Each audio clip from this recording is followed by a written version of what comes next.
SSCGD 19 अक्टूबर 2025 को रोजगार with application पे जो वीकली मॉक टेस्ट हुआ है उसी को हम यहाँ पे एनालिसिस देखेंगे। यहाँ पे हम मैथ का एनालिसिस देखने वाले हैं। जो भाई बहन को समस्या होता है मैथ बनाने में तो आप इस वीडियो को ज़रूर देखिएगा। आपको बेसिक्स एकदम पूरा समझाया गया है और जितना हो सके फार्मूला के साथ ही समझाने की कोशिश की है। ठीक है, तो क्वेश्चन नंबर 1 यहाँ पे क्या है कि दो प्राकृतिक संख्या सदैव क्या होती है। ठीक है, तो यहाँ पे देखिए 1 2 3 4 5 ईटी से मान लेते हैं कि एक प्राकृतिक संख्या है।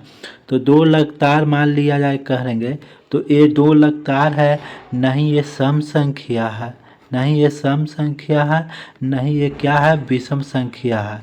ठीक है, दो लगता है, जैसे 2 और 3 लेंगे तो 2 और 3 क्या है, ये नहीं लगातार है, नहीं सम संख्या है और नहीं विषम संख्या है। अब प्राइम फैक्टर कहेंगे तो देखिए 2 3 तो प्राइम फैक्टर है, लेकिन 3 और 4 क्या है, प्राइम फैक्टर नहीं है, क्योंकि 4 है जो 2 से डिविजिबल है। ठीक है, तो जैसे 1 और 2 देखते हैं। ठीक है, तो एक क्या है को प्राइम फैक्टर कह सकते हैं, जिसको हम लोग क्या कहते हैं, नॉन कंपोजिशन नंबर। 3 और 4 क्या है, नॉन कंपोजिशन नंबर है, इसको क्या बोल सकते हैं, सअभाज्य संख्या। ठीक है, इसको सअभाज्य संख्या बोलते हैं, इसलिए ऑप्शन भी सही हो जाता है। अगला क्वेश्चन देखेंगे 2 नंबर क्वेश्चन कह रहा है यहाँ पे कि 3000 में से किस न्यूनतम संख्या को घटाने पर यह 7 11 और 13 से पूर्ण विभाजित हो जाएगी।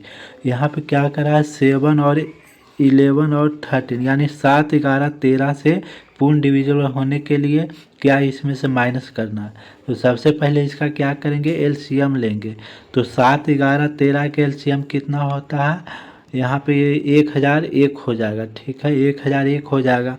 अब 1001 में इसमें 3000 में हमको क्या करना है, 1001 से 3000 में हमको डिवाइड करना है। तो देखिएगा यहाँ 2 बार में कितना होता है, 2002 होता है। यहाँ पे कॉमन कितना बच रहा है, तो 998 यहाँ शेष बच रहा है।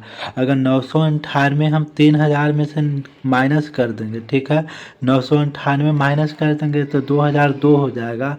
और 2002 है ये 7 या 11 या 13 से पूर्णतः डिविजिबल हो जाएगा, इसलिए राइट आंसर क्या हो जाता है, यहाँ पे क्या घटाना है, ऑप्शन ए सही हो जाता है। अगला क्वेश्चन देखेंगे 3 नंबर। तो 3 नंबर क्वेश्चन कह रहा है कि एक व्यक्ति अपने आय का 70% खर्च कर देता है, यदि उसका खर्च 30% बढ़ाया जाता है और बचत 25% बढ़ जाती है तो उसके वेतन में कितने प्रतिशत की वृद्धि होती है। ठीक है, सबसे पहले हम मान लेते हैं कि यहाँ पे आय लिख लेते हैं, खर्च लिख लेते हैं और क्या लिख लेते हैं, बचत। अगर मान लिया जाए कि 70% खर्च करता है, ठीक है, 70%, अगर आदमी 100% कमाएगा जिसमें से 70% खर्च कर देगा तो कितना बच जाएगा, 30%। कहने का मतलब 100 रुपया कमा रहा है तो 70 रुपया खर्च कर रहा है तो 30 रुपया बच रहा है। कह रहा है कि 70 रुपया में इसको 30% का वृद्धि हो जाता है, क्या है 30% खर्च वृद्धि हो जाता है, यानी पहले से अब 21 रुपया ज़्यादा खर्च कर रहा है। तो जो 30 रुपया बचा रहा है इसमें 25% का वृद्धि हो जाता है जो सेविंग है। तो ये कितना का वृद्धि हो जाता है, तो यहाँ पे हो जाएगा 7.5 रुपया अधिक बचत कर रहा है। ठीक है, 7.5 रुपया अधिक बचत कर रहा है, 21 रुपया खर्च कर रहा है, यानी टोटल कितना 28 रुपया 50 पैसा ही कमा रहा है, इसका इंक्रीज हुआ है। ठीक है, तो कितना में इंक्रीज हुआ है, यहाँ पे क्या लिखेंगे वृद्धि परसेंट। तो वृद्धि परसेंट कितना का हुआ, जैसे 28 रुपया 5 पैसा कितना में हुआ है, इसका पहले आया था 100 रुपया में, तो अब 100 में कितना हो जाएगा, तो यहाँ से कैंसिल हो जाएगा, तो 28.50 पैसा। ठीक है, तो 28.5 रुपया की वृद्धि हो जाता है, इसको परसेंट कह सकते हैं, 28.5% का वृद्धि हो जाता है, तो ऑप्शन भी सही हो जाता है। चलिए अगला क्वेश्चन यहाँ पे देखेंगे 4 नंबर। तो 4 नंबर क्वेश्चन कह रहा है कि 2 एसी के लागत मूल्य का योग कितना है, 95,000 है। एक एसी 10% के लाभ पर और दूसरा 20% के हानि पर बेचा था। बेचा गया, तो यदि उसके विक्रय मूल्य एक समान है तो दोनों एसी का लागत मूल्य क्या है। ठीक है, यहाँ पे एसी 1 का हम 100 रुपया मान लेते हैं, तो एसी 2 का सीपी कितना हो जाएगा, 95,000 माइनस 100 हो जाएगा। ठीक है, अब हम एसपी निकालेंगे, एसपी 1। ठीक है, एसपी 1 मतलब इसका निकालेंगे, तो कह रहा है कि पहला एसी को कितना 10% के लाभ पर बेचा। ठीक है, तो 110/100 हो जाएगा, यानी कितना हो जाएगा, ये 11 100/10 हो जाता है। ठीक है, और दूसरा कह रहा है एसपी 2। अब कितना कह रहा है कि जो दूसरा एसी है कितना है, 95,000 माइनस 1। ठीक है, इसको कितना परसेंट के, 20% के हानि पर बेचा, तो यानी 80%/100 हो जाएगा। 80% में बेचा, 10 से 10 कैंसिल हो जाएगा, तो इसको लिख सकते हैं 95,000 माइनस 1 गुने 8/10। ठीक है, अभी क्या कर रहा है कि एसपी 1 बराबर एसपी 2 दोनों समान है, तो 11x/10 बराबर क्या लिख सकते हैं, 95,000 माइनस 1 कितना हो जाएगा, 10 गुने 8 हो जाएगा। 10 से 10 कैंसिल हो जाएगा, तो 11x बराबर क्या लिख सकते हैं, 95 में 8 से गुना कीजिएगा तो कितना यहाँ पे हो जाता है, 76 पर के 0 हो जाएगा, 4 0 हो जाएगा। ठीक है, यहाँ पे -8x हो जाएगा, तो यहाँ पे कितना हो जाता है, टोटल 19x बराबर कितना हो जाएगा, 76 मैंने 7,60,000 हो जाता है। तो x बराबर कितना हो जाता है, यहाँ से x बराबर आपको हो जाएगा 4,000 हो जाएगा। ठीक है, x बराबर कितना होता है, 40,000 हो जाता है। अब देखिए एसी 1 कितना था, x था, और एसी 2 कितना है, 95,000। ठीक है, माइनस 1 था, तो 95,000 में से माइनस 40,000 कर देंगे तो कितना बच जाएगा, ये 55,000 बच जाएगा। ठीक है, तो पहला कितना है, पहला यहाँ पे 40,000 है और दूसरा कितना है, 55,000 है। ठीक है, तो राइट आंसर क्या हो जाएगा, यहाँ पे ऑप्शन डी सही हो जाता है। ठीक है, अगला क्वेश्चन यहाँ पे देखेंगे, एक व्यक्ति ने कुछ धनराशि चक्रवृद्धि ब्याज पर उधार ली और उसे 3 समान वार्षिक किस्तों में वापस कर दिया। यदि ब्याज की दर 15% प्रति वर्ष किस्त 12,167 है तो उधार ली गई संख्या माने राशि ज्ञात कीजिए। ठीक है, अब यहाँ पे देखिए जो किस्त है कितना, 12,167 है। ठीक है, रेट कितना था, 15%। ठीक है, अब यहाँ से क्या होता है, P इक्वल टू फार्मूला होता है x/1 + r/100। अब कितना सामान करा, 3 वार्षिक सामान, तो इसका पावर 3 बार लेंगे, जैसे x/1 + r/100 के पावर 2 प्लस x/1 + r/100 का पावर 3 लेंगे। अब इसी पे पुट कर देना है, तो यहाँ से हम डायरेक्ट निकाल सकते हैं 1 + r/100 के, तो यहाँ पे क्या लिख सकते हैं, 1 + r कितना है, 15/100 हो जाएगा।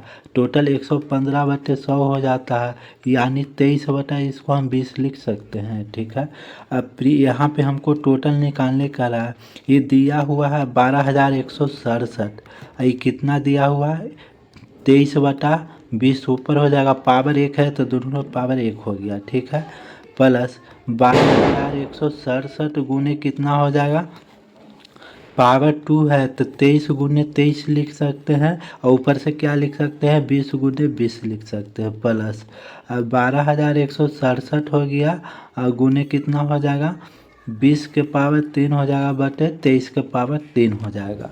अब यहाँ पे देखिए हम सोल्व करेंगे, तो सोल्व करेंगे तो देखिए 23 से कितना बार में जाता है, 529 बार में जाता है, ये 23 से 529 बार में जाएगा, यहाँ भी 23 से कहाँ कितना बार में, 529 बार में जाएगा, तो यहाँ 23 के पावर 2 बच जाएगा। ठीक है, अब यहाँ देखिए ये 23 से कितना बार में जा रहा है, 23 से जा रहा है, तो यहाँ भी 23 से कितना बार में जाएगा, 23 बार में, तो यहाँ पे 23 बच जाएगा, 2 था तो अब 1, अभी 23 से 23 कैंसिल हो जाता है। अब 500 देखिए यहाँ पे 529 गुना 20 प्लस 23 गुना कितना हो जाएगा, यहाँ पे 400 हो जाएगा, प्लस यहाँ पे कितना हो जाएगा 8000 हो जाएगा, 20 का पावर 3 8000। अब इसको जोड़िएगा तो कितना हो जाता है, यहाँ पे इसको गुना करिएगा तो ये हो जाएगा 10,580 प्लस कितना हो जाता है 9,200 हो जाता है प्लस 8,000 हो जाता है। और टोटल के जोड़िएगा तो कितना हो जाता है 27,780 रुपया हो जाएगा। तो इतना धनराशि हमको क्या उधार लिया गया था, तो ऑप्शन ए सही हो जाता है 27,780। अगला क्वेश्चन यहाँ पे देखेंगे क्वेश्चन नंबर 6। तो 6 नंबर क्वेश्चन कह रहा है एक पुरुष एक महिला और एक लड़का एक कार्य को क्रमशः 3 दिन 5 दिन और 15 दिनों में पूरा कर सकते हैं। एक साथ कार्य करते समय कितने लड़कों को एक पुरुष और एक महिला को 1/4 कार्य पूरा करने में सहायता करनी चाहिए। ठीक है, तो पहले यहाँ पे क्या लिखेंगे, पुरुष महिला और बच्चा। ठीक है, यानी लड़का इसका कितना, ये 3 दिन करता है, ये 5 दिन करता है, ये 15 दिन करता है। यहाँ से हम एलसीएम निकालेंगे तो 30 हो जाएगा, तो इसका क्षमता 10 हो जाएगा, इसका 6 हो जाएगा, इसका 2 हो जाएगा। अब कह रहा है कि पुरुष और महिला, ठीक है, पुरुष और महिला का काम कितना है, एक साथ काम करता है तो 10 और 6 16 यूनिट काम करेगा। ठीक है, और 16 यूनिट काम करेगा तो इसके 1/4 भाग, 1/4 भाग कितना 4 यूनिट काम हो जाता है। तो यहाँ पे शेष कितना काम बचेगा, शेष काम बचेगा 30 - 4, यानी यहाँ 26 काम बच जाएगा, जो कि कितना सहायता करना चाहिए, यहाँ पे 2 हो रहा है ना, तो यहाँ 2 गुना कर देंगे तो यहाँ पे कितना 26 दूनी 52 हो जाएगा। तो यहाँ पे 52 लड़का इसको सहायता करेगा, इसलिए ऑप्शन डी सही हो जाता है। ठीक है, अगला क्वेश्चन यहाँ पे देखेंगे 7 नंबर। 7 नंबर क्वेश्चन कह रहा है कि 20 लड़कों के एक समूह में औसत आयु 15 वर्ष है। ठीक है, यहाँ पे 20 लड़कों का औसत आयु 15 वर्ष है। यहाँ पे क्या हम सकते हैं, यहाँ पे हम संख्या मान लेते हैं, यहाँ पे औसत मान लेते हैं। ठीक है, ये औसत हो गया, यहाँ पे हम कुल, तो कुल कितना हो जाएगा, यहाँ पे कुल होगा 300। ठीक है, अब कह रहा है कि यदि एक लड़का समूह छोड़ देता है तब बच जाएगा 19 लड़का बच जाएगा, जिसका औसत आयु 14.5 है। तो इसका कुल कितना हो जाएगा, यहाँ पे तो कुल हो जाएगा 275.5 हो जाएगा। ठीक है, अब 275.5 है, तो बोल रहा है कि समूह में छोड़ने वाले लड़के की आयु कितना हो रहा है। तो 20 में से 19 गया तो कितना, एक लड़का बचेगा, तो यहाँ पे कितना हो जाएगा 300 - 275.5, यानी 24.5 वर्ष इसका आयु हो जाएगा। तो ऑप्शन ए सही हो जाता है। अगला क्वेश्चन देखेंगे यहाँ पे 8 नंबर। तो एक बेलन का आयतन ज्ञात कीजिए जिसका आधार क्षेत्रफल 40 सेंटीमीटर स्क्वायर है और ऊंचाई यहाँ पे 9 सेंटीमीटर है। ठीक है, एक बेलन है, ठीक है, ये बेलन है, ये बेलन का जो आधार है इस पाई आर स्क्वायर, इसका एरिया दिया हुआ है 40, यहाँ से आर स्क्वायर बराबर क्या हो जाएगा 40/पाई हो जाएगा। ठीक है, हाइट है जो 9 सेंटीमीटर दिया हुआ है। अब आयतन पूछ रहा है, तो आयतन बराबर क्या होता है, यहाँ पे पाई आर स्क्वायर एच होता है।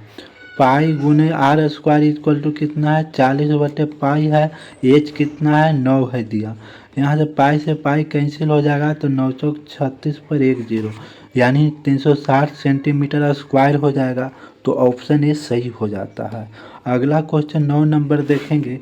9 नंबर क्वेश्चन कह रहा है कि 2.13 के पावर रेकरिंग है भागा, ठीक है, 3.12 के ऊपर रेकरिंग है, इसका मान बताना है। दोस्तों अगर रेकरिंग रहता है तो 213 जितना पर रेकरिंग है उसको हम यहाँ पे माइनस कर देंगे, और जितना पर रेकरिंग है दशमलव के बाद जितना पे रेकरिंग है उतना हम 9 लिख देंगे। ठीक है, अब भागा यहाँ पे कर देंगे 312, कितना पे रेकरिंग नहीं है दशमलव के पहले 3 पर नहीं है तो 3 माइनस कर देंगे, और यहाँ पे उतना यहाँ पे 9 लिख देंगे। अब देखिए 213 में से 2 माइनस करेंगे 211/99 हो जाएगा। यहाँ पे भागा है तो गुना करेंगे तो 99 ऊपर चला जाएगा, 312 में से 3 जाएगा तो यहाँ पे कितना 309 हो जाएगा। अब 99 से 99 कैंसिल हो जाता है तो 211/309 यहाँ पे हमको मिल रहा है आंसर। तो राइट आंसर क्या हो जाएगा, ऑप्शन बी सही हो जाता है। ठीक है, अगला क्वेश्चन 10 नंबर यहाँ पे देखेंगे। कह रहा है यदि किसी आयत की नई लंबाई मूल लंबाई की 3 गुना है, ठीक है, एन से नई न्यू लंबाई, ठीक है, कितना मूल से, यहाँ पे ओल्ड लिख देते हैं, ओल्ड लंबाई से कितना है 3 गुना है तो 3/1 हो जाएगा। ठीक है, और यहाँ पे जो न्यू ब्रेथ है बी लिख देते हैं, चौड़ाई कितना पुराना से यहाँ पे कितना आधी है तो 1/2 हो जाएगा। ठीक है, अब बताना है कि परिमाणता बने आयतन के क्षेत्रफल मूल आयतन के क्षेत्रफल का क्या हो जाएगा। तो यहाँ पे एल गुने बी कितना हो जाता है 3x1 हो जाता है। यहाँ पे एल गुने बी कितना हो जाएगा, यहाँ पे एल गुने बी, तो यहाँ पे लंबाई कितना है 1 है और चौड़ाई 2 है। ठीक है, तो यहाँ पे न्यू और ओल्ड के अनुपात पूछ रहा है तो न्यू और ओल्ड के अनुपात कितना हो जाएगा 3:1:1:2 यानी 3:2 हो जाएगा। तो राइट आंसर क्या हो जाएगा, ऑप्शन बी सही हो जाता है। अगला क्वेश्चन 11 नंबर देखेंगे। 11 नंबर क्वेश्चन यहाँ पे कह रहा है 60 लीटर के एक मिश्रण में अम्ल तथा जल का अनुपात कितना है 2:1 है। यदि यह अम्ल और जल का अनुपात 1:2 करना है तो उसमें बढ़ाए जाने वाले जल की मात्रा बताइए। एक यहाँ पे बर्तन है, इसमें 60 लीटर मिश्रण है जो 2:1 के अनुपात में है। अगला करा बर्तन में कितना जल मिलाया जाए कि 1:2 हो जाए। ठीक है, जल मिलाया जाता है तो हम अम्ल को लेकर सोल्व करेंगे। तो 60 लीटर में कितना यूनिट 2 यूनिट अम्ल है टोटल 3 में से, तो 60 + x में अम्ल कितना होगा टोटल 3 यूनिट में से 3 से 3 कैंसिल हो जाएगा। 120 में कितना हो जाएगा 60 + x हो जाएगा। तो x बराबर कितना हो जाएगा 120 - 60 यानी यहाँ पे 60 लीटर क्या जल मिलाया गया। तो ऑप्शन यहाँ पे डी सही हो जाता है। अगला क्वेश्चन देखते हैं 12 नंबर क्वेश्चन। अनीता एक वस्तु पर लागत मूल्य से 210 रुपया अधिक अंकित मूल्य करता है। ठीक है, जब वह इसे अंकित मूल्य पर 20% की छूट देकर बेचती है तो उसे 10% की हानि होती है। तो वस्तु का विक्रय मूल्य कितना है। ठीक है, मान लिया जाए कि सीपी लागत मूल्य x है तो MRP कितना हो जाएगा, MRP तो x + 210 रुपया बढ़ाकर अंकित किया। अब यहाँ पे हम SP करेंगे, जो भी कितना 20% के छूट पर बेच रही है तो यानी MRP पे छूट मिल रहा है, कितना मिल रहा है 20% यानी 80% पर बेच रहा है। और यहाँ पे देखिए तब 10% की हानि होती है। हानि कितना सीपी पे होगा हानि, तो सीपी पे हानि होगा तो एक्स पे कितना परसेंट के 10% के, तो 90/100 हो जाएगा। और यहाँ पे हम एस पी क्या कर देंगे बराबर कर देंगे तो x + 210 × 80/100 हो जाएगा और बराबर x × 90/100 हो जाएगा। ठीक है, यहाँ से कैंसिल हो जाएगा, 0 से 0 कैंसिल हो जाएगा तो 8x + कितना हो जाएगा 8 दूनी 1680 बराबर यहाँ पे 9x हो जाएगा। तो यहाँ पे x बराबर 1680 हो जाता है। ठीक है, x बराबर 1680 हो जाता है। तो हमको कह रहा है कि SP कितना होगा, तो यहाँ पे x बराबर 1680 है गुने 90/100, इसमें वैल्यू पुट करेंगे तो कितना यहाँ पे हो जाता है 9 8 72 44, यहाँ पे 1512 हो जाता है। तो 1512 रुपया राइट आंसर हो जाएगा ऑप्शन बी। ठीक है, अगला क्वेश्चन देखेंगे 13 नंबर। 13 नंबर का राज संख्या 20 24 40 का चतुर्थ अनुपात निकालना है। 20 24 और 40 का चौथा मान लेते हैं x है। अब क्या करना है, ये दोनों को इक्वल कर देना है। 20/24 बराबर 40/x कर देंगे। 20 दूनी 40 हो जाएगा तो x बराबर कितना हो जाएगा 2 × 24 यानी 24 दूनी 48 हो जाता है। तो ऑप्शन यहाँ पे सी सही हो जाता है। अगला क्वेश्चन देखेंगे 14 नंबर। 14 नंबर क्वेश्चन कह रहा है एक किसी चुनाव में ए ने कुल मान मतों का 80% प्राप्त किया। यदि 1,40,000 मत में 18 अमान्य मत है तो ए के विरुद्ध डाले गए मत कितने होंगे। ठीक है, विरुद्ध कितने मत होंगे। यहाँ पे विरुद्ध मत हम निकालते हैं। विरुद्ध मत टोटल कितना 1,40,000 है। ठीक है, इसमें से 18% अमान्य है, यानी यहाँ पे कितना हो जाएगा 82 हो जाएगा। ठीक है, 82% यहाँ पे मान्य होगा और इसको 80% प्राप्त हुआ होगा ए को, तो अगला को कितना हुआ होगा 20% प्राप्त हुआ होगा। ठीक है, तो 2 जीरो से 2 जीरो, 2 जीरो से 2 जीरो। अभी 14 दूनी 28, 280 गुने 82 करेंगे। जब इसको आप सोल्व कीजिएगा, गुना कीजिएगा तो कितना आ जाता है,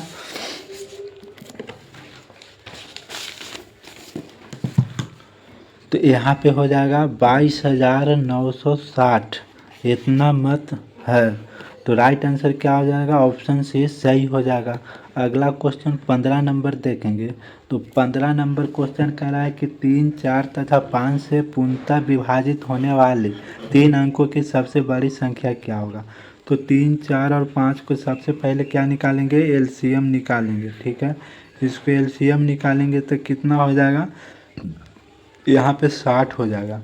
अब 60 से हमको डिवाइड करना है 3 अंक की सबसे बड़ी संख्या 999 में, तो कितना बार में होगा, एक बार में 60, 9 3 हो जाएगा, ऊपर से 9 आ जाएगा, 6 बार में जाएगा 360, ऊपर से कितना हो जाएगा यहाँ पे 39 हो जाएगा। अब 39 को क्या करना है 999 में माइनस करना है, तो कितना यहाँ पे हो जाता है 069, यानी 960 एक ऐसी बड़ी से बड़ी संख्या है जो 3, 4, 5 से पूर्णतः विभाजित हो जाएगी। तो राइट आंसर ऑप्शन सी हो जाता है। अगला क्वेश्चन देखेंगे 16। तो 16 नंबर क्वेश्चन देखिए, 2.05 को हम यहाँ ए मान लेते हैं, 3.23 के यहाँ पे हम बी मान लेते हैं, तो ये क्या हो जाएगा, ए गुने ए माइनस बी गुने बी हो जाता है, प्लस ए प्लस बी हो जाता है। तो ए स्क्वायर माइनस बी स्क्वायर क्या हो जाएगा, ए प्लस बी हो जाएगा। ए स्क्वायर माइनस बी स्क्वायर को क्या लिख सकते हैं, ए प्लस बी इंटू ए माइनस बी अपॉन क्या हो जाएगा, ए प्लस बी। यहाँ पे ए प्लस कैंसिल हो जाएगा तो बच जाएगा ए माइनस बी। अब ए कितना था 2.05, माइनस कर देंगे 3.23। जब इसको माइनस कीजिएगा तो कितना आ जाता है, यहाँ पे माइनस 1.18 आ जाएगा। तो राइट आंसर क्या हो जाएगा, ऑप्शन बी सही हो जाता है। ठीक है, अगला क्वेश्चन देखेंगे यहाँ पे 17 नंबर। तो 17 नंबर क्वेश्चन कह रहा है कि 6060 को ए बी और सी के बीच इस प्रकार बांटा जाता है कि ए के हिस्से में 15 रुपया, बी के हिस्से में 20 रुपया और सी के हिस्से से 25 रुपया कम कर दे, तो उनके हिस्सों का अनुपात 5:7:8 हो जाता है। तो सी की मूल हिस्सेदारी कितने थी। यहाँ पे देखो, ए में अगर हम 15 रुपया माइनस करेंगे रेशियो, बी में यहाँ पे 20 रुपया माइनस करेंगे रेशियो, सी में यहाँ पे 25 रुपया हम माइनस करें कम कर देंगे, तो ये 5:7:8 हो जाता है। ठीक है, अब टोटल कम कितना, यहाँ पे कुल कितना दिया हुआ है, तो यहाँ पे कुल दिया हुआ है 6060 दिया हुआ है। ठीक है, टोटल कितना कम हुआ यहाँ पे, तो 15 प्लस 20 प्लस 25, यानी टोटल यहाँ पे 60 कम हुआ। किस में से हुआ, 6060 में माइनस 60 करेंगे तो कितना हो जाएगा 6000 यहाँ पे बच जाएगा। ठीक है, इसके बाद कितना राशि सबको मिलेगा, तो यहाँ पे सी को कितना मिलेगा, सी को मिलेगा 8 यूनिट है, टोटल 20 यूनिट में है, कितना में 7×5=8 20, यहाँ पे 6000 हो जाएगा। तो कितना बार में जाएगा, 3 बार में, यानी 2400 रुपया सी को मिला। कब मिला, जब 25 रुपया कम किए तब इतना मिला। अगर इसको और 25 रुपया दे देते हैं तो टोटल 2425 रुपया हो जाता है। तो अब कितना हिस्सेदारी हो गया, ऑप्शन ए सही हो गया, 2425 रुपया। ठीक है, अगला क्वेश्चन 18 नंबर देखेंगे। तो 18 नंबर क्वेश्चन कह रहा है कि 2 रेलगाड़ी है, 250 मीटर और 300 मीटर लंबी दो रेलगाड़ी एक ही दिशा में क्रमशः 80 किलोमीटर प्रति घंटा और 65 किलोमीटर प्रति घंटा की चाल से समांतर पटरियों पर चल रही है, तो तेज रेलगाड़ी द्वारा धीमी रेलगाड़ी को पार करने में कितना समय लगेगा। तो हम समय बराबर क्या जानते हैं, दूरी बटा क्या होता है, चाल होता है। ठीक है, अब दूरी कितना है, तो दूरी इसका खुद का लंबाई होगा 250 मीटर और 300 मीटर। ठीक है, चाल कितना है, तो अगर एक ही दिशा में जाता है तो चाल क्या हो जाता है, माइनस हो जाता है। अब किलोमीटर है तो 5/18 से क्या कर देंगे, मीटर पर सेकंड में कर देंगे। अब 250 और 300 कितना हो जाता है, यहाँ पे 550 हो जाता है। ठीक है, 80 में से 65 जाएगा तो यहाँ पे कितना हो जाएगा, 15 हो जाएगा। 5 बटे कितना हो जाएगा, 18 हो जाएगा। अब 5 से जाएगा तो 110 बार में काट देगा, 3 से 6 बार में, 3 से 5 बार में, 5 से कितना बार में जाएगा, 22 बार में। तो 6 दूनी 12, 6 दूनी 12, 13, 132 सेकंड इसको पार करने में लगेगा धीमी रेलगाड़ी को। तो ऑप्शन ये सही हो जाता है। अगला क्वेश्चन 19 नंबर देखते हैं।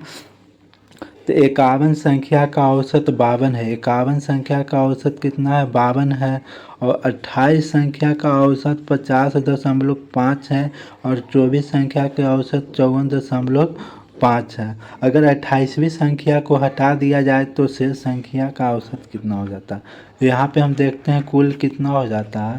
तो 51 संख्या का कुल यहाँ पे कितना हो जाता है, 2652 हो जाएगा। 28 संख्या का औसत 50.5 है तो कुल कितना हो जाएगा, 1414 हो जाएगा यहाँ पे। ठीक है, और 24 संख्या का कुल कितना हो जाएगा, तो कुल 1300 यहाँ पे कितना हो जाएगा, 8 हो जाएगा। इसको जोड़िएगा तो टोटल हो जाता है 2722। तो यहाँ पे अगर टोटल कितना 52, तो 28वीं संख्या कितना हो जाएगा, 28वीं संख्या 2652 में से माइनस कर देंगे 2722, तो इसका डिफरेंस ही होगा। तो डिफरेंस कितना का हो जाता है, 70 का। तो 70 हो गया 28वीं संख्या। तो 51 संख्या का कुल कितना हो गया, 2652। इसमें से एक संख्या माइनस कर देंगे तो 50 हो जाएगा। कौन संख्या माइनस हो गया, 70 हो गया। तो अब कितना बच जाएगा, यहाँ पे 2582 बच जाएगा। तभी इसका औसत कितना हो जाएगा, तो इसका औसत कितना हो जाएगा, 2582/50 करेंगे तो कितना यहाँ पे हो जाएगा, 51.64 हो जाता है। तो राइट आंसर क्या हो जाएगा, ऑप्शन ए सही हो जाता है। अगला 20 नंबर क्वेश्चन यहाँ पे देखेंगे। तो एक व्यक्ति 8 किलोमीटर प्रति घंटा की चाल से चल रहा, प्रत्येक किलोमीटर के बाद 6 मिनट के लिए विश्राम लेता है, तो 8 किलोमीटर में दूरी तय करने के लिए कितना हो जाएगा। अगर हम यहाँ पे दूरी देखिए, दूरी दिया हुआ है 8 किलोमीटर, चाल उसका दिया हुआ है कितना, 8 किलोमीटर प्रति घंटा। अगर बिना रुके चलेगा तो कितना समय लेगा, 8/8 यानी 1 घंटा समय लगेगा। अब रुक रुक के चल रहा है तो कितना समय, तो देखिए 8 किलोमीटर है तो पहले 7 किलोमीटर चलेगा, तो 7 बार रुकेगा कितना, 6 मिनट के लिए, यानी 42 मिनट रुकेगा। और 8वां किलोमीटर में वो पूरा तय कर लेगा, तो 1 घंटे यानी 60 मिनट में अगर बिना रुके तय कर लेता है तो टोटल कितना समय लगेगा। ठीक है, तो बिना रुके 60 मिनट है, रुक रुक के 42 मिनट एक्स्ट्रा ले रहा है, यानी टोटल 102 मिनट लगेगा इसका समय। तो ऑप्शन सी सही हो जाता है। तो दोस्तों उम्मीद करता हूँ कि आपको समझ में आ गया होगा। तो ज़रूर वीडियो को लाइक कीजिएगा। धन्यवाद।